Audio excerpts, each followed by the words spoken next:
Basically, you'll watch the news, and if you see something about a gang member, he'll be like a 19-year-old built black male. And that's completely bullshit. Can you take me upstairs? Show me your room? Show me some of the weapons that you have left? Hey, come on. Okay. This is Kevin. Actually, Kevin isn't his real name, but to ensure his safety, we are concealing his identity. Kevin lives in NDG, and like most 14-year-olds, he's got a funny way of cleaning his room. Kevin's family moved to a block that was controlled by a local street gang. He immediately became a target and could not leave his doorstep without being robbed or beaten up. The only thing he could do was join them. This all happened when he was just 11 years old. So I follow him through his room where he shows me remnants of his past. This is what I have left. Okay. My mom took away my switchblades and I think my butterfly knife. She isn't admitting it. Okay. People carried whatever they could find. I mean, I knew one guy who carried a screwdriver. Okay. Just because he didn't have anything else. Okay. I mean, a couple people had guns. Some people had, like, chains. Some people had brass knuckles. Or some people just wore a lot of rings. Mm-hmm. Some people had knives. Some people had machetes. If there was one person, we would, we'd basically take turns beating on him until we got bored, until we got tired. And if there was more than one of them... With your fists? With our fists, or with chains, with bats, with brass knuckles, with whatever. Okay. Over the course of the summer, we meet Kevin a number of times in his neighborhood. At his request, we are careful to avoid certain places where his former gang members hang out.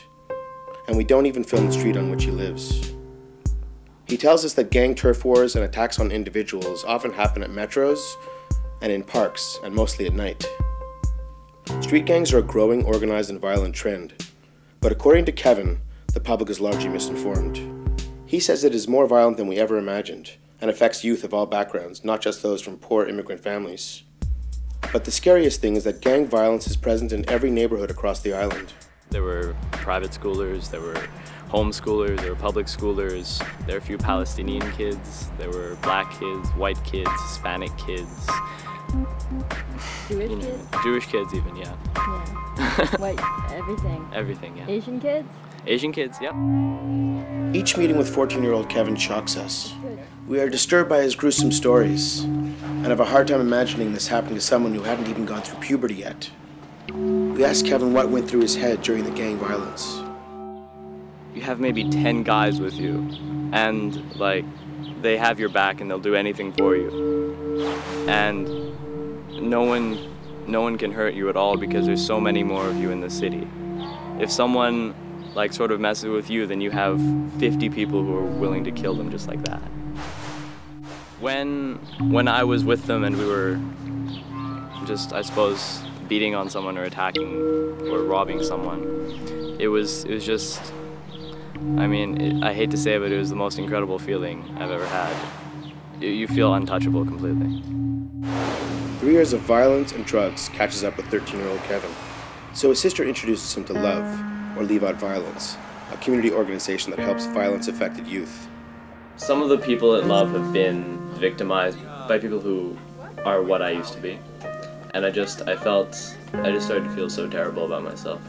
I have the option of being on a radio show that they're having. I was doing some camera work for a news team they're putting together. Before, I didn't really care. But now I'm starting to actually think about where my life's going and what I'm trying to do. It is the opportunities and the people at Love that help Kevin build up the courage to get out of the gang. I called up one of my friends, I told him I needed to talk to him, and we went to a park, sort of together.